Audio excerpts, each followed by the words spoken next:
We've all seen the countless videos on the internet about current state of Dead by Daylight and how broken the game is. How the game is in its worst state ever, and I'm here to say all of you are wrong. Okay, I can explain, give me a second. So of course I'm not saying that behavior hasn't messed up multiple times. I'm a Houndmaster main. Me and Twin mains have seen the best of behavior's bug capabilities. I'm not here to talk about that though. What I'm here to talk about is the people complaining about the game being unfair or unfun. Because those two are opposites. What I mean by that? So the most common complaint I hear about Dead by Daylight is the game being unfair. Some killers are broken, or survivors are broken, or the strategies abused by either party is broken, such as sabotaging, camping, tunneling, teabagging. Don't underestimate teabagging. The influence it has on the opposing side's psychology is not insignificant. And this is where my biggest issue lies with these arguments. People have to decide if Dead by Daylight is a party game or a competitive game. What's the difference?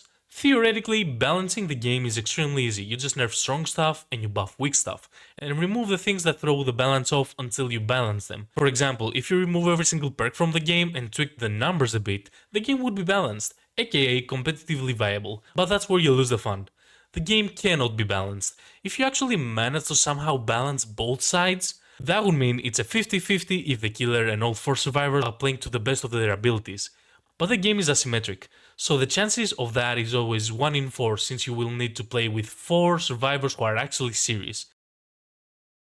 Okay, maybe 1 in 4 is not that bad. And I don't want to have to use the meta perks in every game. I don't want gen rush in every game. I don't want to run dead hard, decisive, will make it, and windows of opportunity on every game. I'm sure other people feel the same. So in the perfect balance scenario, if one of the survivors doesn't sweat his...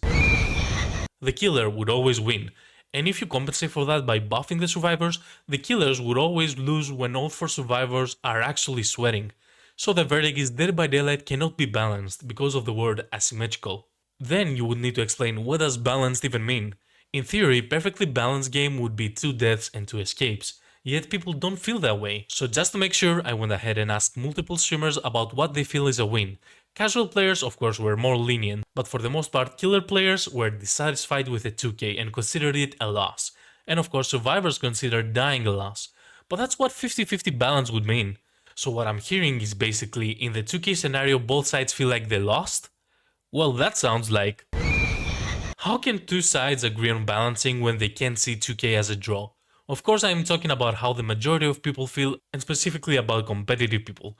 While I was doing my personal survey on this, most casual players which see DBD as a party game are actually enjoying its current state. For the most part they rated the game state an 8 out of 10 and said they really enjoy it. So Behavior has found themselves in a situation where they try to please both sides, competitive and casual players, killers and survivors, resulting in both sides being unhappy. They are trying to balance a game whose very design makes it impossible to balance and keep it fun, which means the opposite of balance. Because what people consider fun is being able to do big plays that would ruin the opposite side's chances of winning. Having the freedom to do big plays means the scale tips over more easily and it becomes harder and harder to come back from. Let's take a common scenario. The first survivor in chase manages to loop the killer for 3 minutes. Now, this scenario branches into 2 other scenarios. A.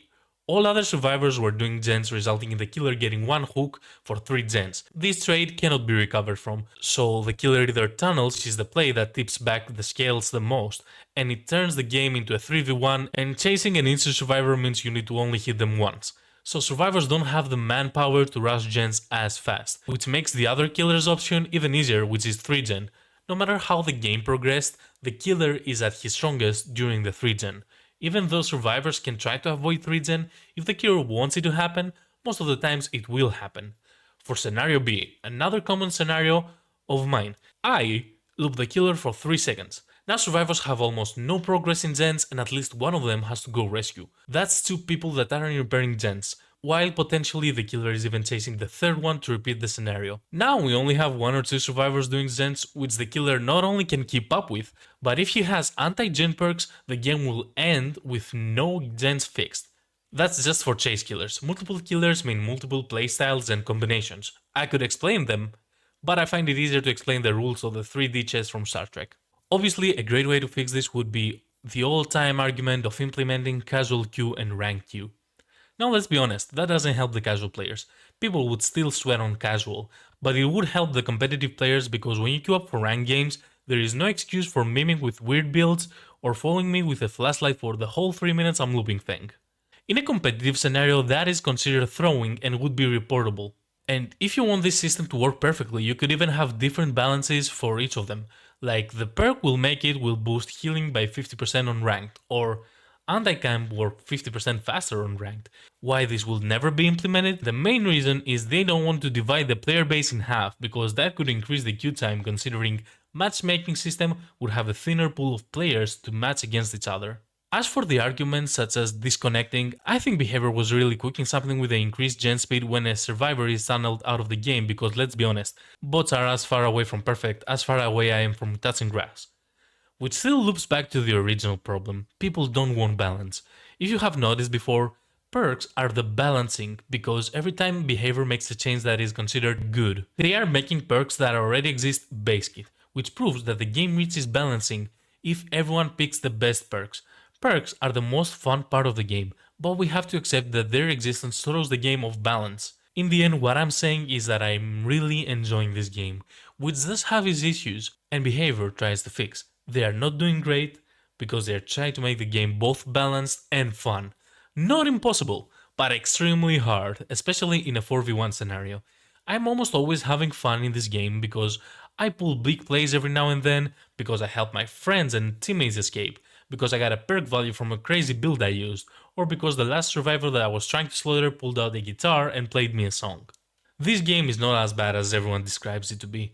I just think they lost the magic of it in their pursuit of winning. Sometimes the reason you lose will be unfair. Sometimes, even though the killer didn't need to play like he played like it.